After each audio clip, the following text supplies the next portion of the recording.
तो इस वीडियो में पॉल मॉर्फी और एडोल्फ एंडरसन के बीच में खेली गई एक जोरदार गेम देखेंगे। ये गेम 1858 में पेरिस, फ्रांस में खेली गई थी। तो इस गेम में पॉल मॉर्फी की ओपोनेंट एडोल्फ एंडरसन ने सिर्फ 19 मूव में रिजाइन कर दिया। तो गेम कितनी खतरनाक होगी आप इमेजिन कर सकते हैं। तो इस गेम में व्हाइट पीसीस के साथ पॉल मॉर्फी है और ब्लैक पीसीस के साथ एडोल्फ एंडरसन। तो पॉल मॉर्फी ने शुरुआत की E4 से और एडोल्फ एंडरसन ने रिप्लाई दिया E5। F4 king's gambit, E takes F4 king's gambit accepted. Knight F3, G5, bishop C4, bishop G7 और पॉल मॉर्फी ने पहले किंग साइड कैसलिंग किया D6, C3। तो पॉल मॉर्फी आगे जाकर अपने बिशप को C2 पर प्लेस कर सकते हैं और साथ में अपनी क्वीन को B3 पर लाकर किंग साइड पर भी प्रेशर बना सकते हैं। तो एडोल्फ एंडरसन ने कंटिन्यू किया नाइट C6 करके, क्वीन B3 और जो बात है वो है प्रेशर अभी F7 पर है। तो एडोल्फ एंडरसन ने अपनी क्वीन को E7 पर मूव करके सपोर्ट बनाया D4, A6 और ब्लैक अपनी क्वीन से इस D4 पॉन को ले नहीं सकता क्योंकि फिर रूक E1 और ब्लैक की क्वीन पिन हो जाती। तो ब्लैक ने पहले A6 मूव किया और अभी वीडियो पॉज करके सोचिए कि पॉल मॉर्फी ने क्या मूव किया होगा।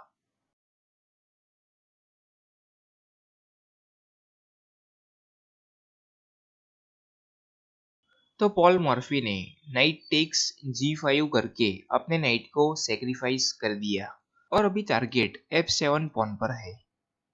तो ब्लैक ने इस नाइट सेक्रीफाइस को एक्सेप्ट किया, क्वीन टेक्स नाइट और क्वीन जैसे ही यहाँ पर मूव हो गई तो F7 पॉन पर से सपोर्ट हट चुका है। तो रीजन यही था क्वीन को डिफ्लेक्ट करवा के F7 पॉन पर अटैक बनाना। तो पॉल मॉर्फी ने बिशप टेक्स F7 चेक दिया, किंग D8 और अभी पॉल मॉर्फी चाहे तो इस नाइट को कैप्चर कर सकते थे, लेकिन पॉल मॉर्फी ने पहले बिशप टेक्स F4 मूव करके क्वीन पर प्रेशर बनाया, क्वीन E7 और फाइनली पॉल मॉर्फी ने इस नाइट को कैप्चर किया, बिशप टेक्स नाइट और रूक अगर बिशप को कैप्चर करता है तो क्वीन का सपोर्ट है बिशप पर।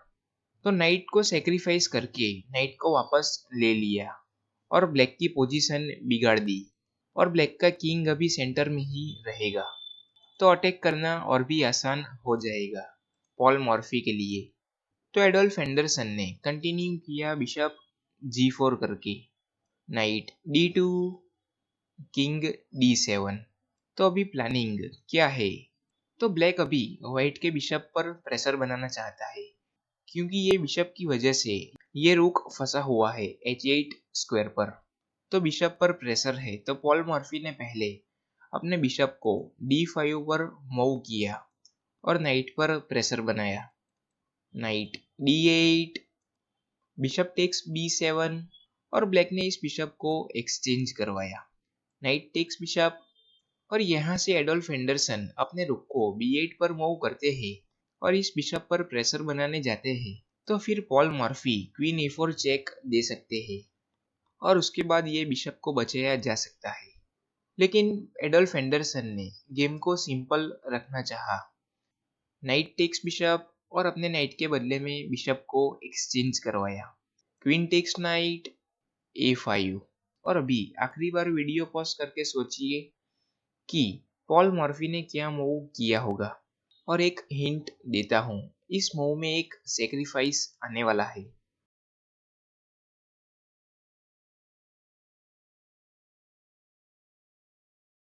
तो तैयार है आप? तो चलो देखते हैं। तो पॉल मॉर्फी ने बिशप टेक्स D6 मूव किया और अपने बिशप को सेक्रीफाइस कर दिया। ब्लैक अपने किंग से तो इस सेक्रीफाइस को ले ही नहीं सकता क्योंकि क्वीन D5 और चेकमेट ही है और ब्लैक अपनी क्वीन से इस बिशप सेक्रीफाइस को एक्सेप्ट करता है। तो रूक F7 चेक और किंग के पास दो ऑप्शंस है और फिर किंग को आगे लाते हैं तो भी चेकमेट आ ही जाएगा 2 मूव में। क्वीन b3 और रुक पर पीछे से सपोर्ट है, तो क्या गजब पोजीशन है। और फोर्सफुली क्वीन को बीच में लाना पड़ेगा क्योंकि रुक से कवर है ये सारे स्क्वायर्स, और ये e5 स्क्वायर पॉन से कवर है, तो क्वीन को बीच में लाना पड़ेगा और क्वीन टेक्स क्वीन और चेकमेट ही है। और ब्लैक अगर अपने किंग को e8 पर मूव करता है तो रुक टेक्स बिशप, और बिशप पर प्रेशर है और साथ में रुक पर भी प्रेशर है, तो ब्लैक फिर मटेरियल में डाउन हो ही जाएगा। तो ब्लैक ने पहले इस बिशप सेक्रीफाइस को एक्सेप्ट नहीं किया क्योंकि ये भी एक डिफ्लेक्शन है, तो एडोल्फ एंडरसन ने भी अपने बिशप को सेक्रीफाइस कर दिया बिशप टेक्स d4 करके, और चेक है, तो पॉल मॉर्फी ने तो एक्सेप्ट किया इस बिशप को। सी टेक्स बिशप, और एडोल्फ एंडरसन ने फाइनली इस बिशप सेक्रीफाइस को एक्सेप्ट किया क्वीन टेक्स बिशप, और पॉल मॉर्फी ने फाइनल मूव किया रूक f7, और इस मूव के बाद एडोल्फ एंडरसन ने रिजाइन ही कर दिया।